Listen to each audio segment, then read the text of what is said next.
What's up guys, this is Clashing with Sir William for another video, and this one is going to be how to funnel your troops. So a lot of times I'll see people that I know are really good attackers, and they'll have the perfect troop composition for a base, they'll do everything right, but right when they start the attack they don't funnel properly.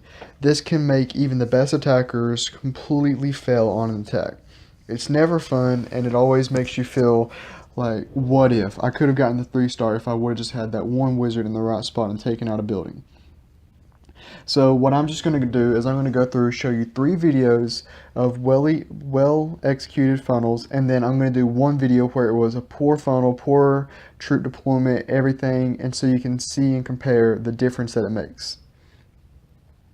So the first one I'm going to do is going to be on Pride Tiger. So thank you for letting me attack your base, I guess. So the first thing I'm going to do is I'm going to drop my 2 meat shields. When you do a proper funnel, you always want some kind of meat shield, because otherwise if I just drop wizards anywhere in the west right now, they're going to be killed by point defenses. So all of these trash buildings, from these 2 barracks up there all the way down to the collectors in front of the arch tower that's being upgraded right now, all of them are trash buildings that you should consider taking out to do a proper funnel. So now that all of my wizards can be deployed and not be damaged, I go ahead and send them out. And then as you can notice, all the trash buildings to the left and to the right of where my kill squad is entering are taken out. So I can deploy my wall breakers and then all of my other troops, and they will not be able to perimeter because every single building around them is destroyed. So they have no choice but to push to the core. So I go ahead and send my heroes in. I spread my vac out just a little because I try to be a little cautious when I'm looting. You never know. People have a crazy habit of putting their giant bombs on the exterior of their base. Doesn't make any sense to me, but it's happened, and I don't want to lose 5 or 6 wizard to it. So I go ahead and drop my jump spell. The rest of the tech isn't extremely important. This is mainly just a funneling video. I get the 3-star, but that's not what's important for the videos. So we're just going to speed by them a little bit. My Valk's still alive. You know, there's only a few point defenses left. My troops come around and they finish it up. So that's the first one. Alright, the second funneling video that I'm going to show is going to be right here. Let's see. So on this base right here, as you can tell, yet again there was a lot of trash buildings. So I deployed both my golems up in the north.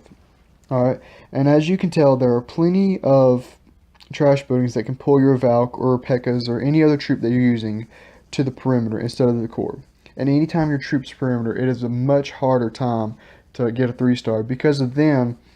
They're going to be taking a lot of damage from all the defenses that are inside the walls, but they're not going to take any of them out. So I drop both my golems and let them get targeted by all the point defenses around. Then I'm going to drop some wizards. Now the only thing that I will say that I didn't do quite as well is I could have dropped my left golem a little further left because I lost 1 wizard. But overall it went well.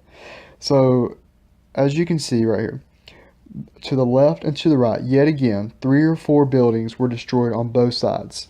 So I'm able to drop my heroes and my Valk, and they will just be able to successfully run right into the base. They don't stutter or struggle to go to the perimeter for 1 second, which is exactly what we want whenever we're doing an attack. If there is even the slightest chance for your troops to perimeter, it can always cause serious problems for your attack. I'm using 12 Valk right now, so the Valk are definitely the majority of my attack. If they perimeter for just even a second, it's really going to hurt my attack. So I was able to get all of them into the core, and they just go in and they wreck everything.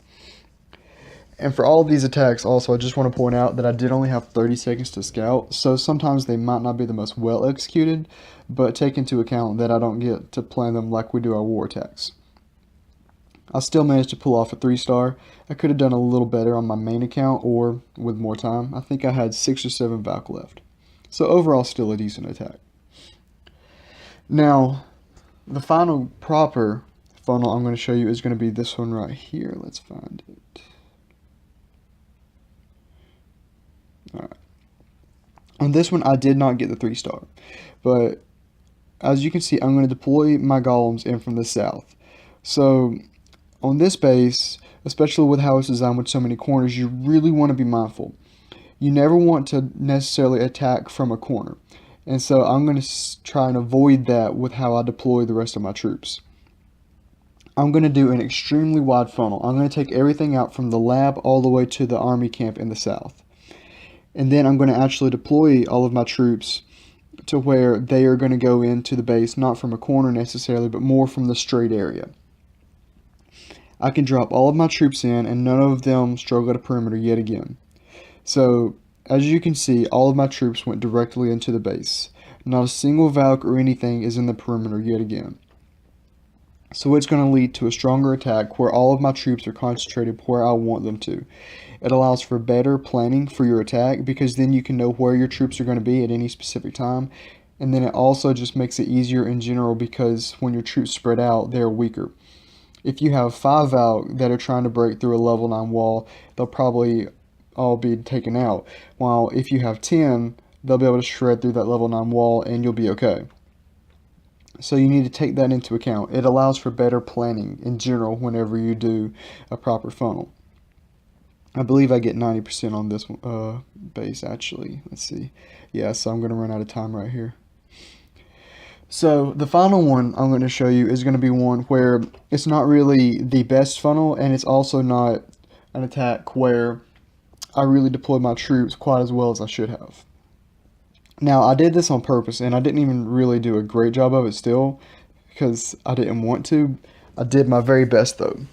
So, I dropped my golems, as you can see, and then instead of deploying wizards how I normally would, where I would spread my golems a little bit, like maybe a golem on this south wizard tower, and then a golem on that builder hub between the cannon and archer tower, so then I could take out both army camps and spread like that.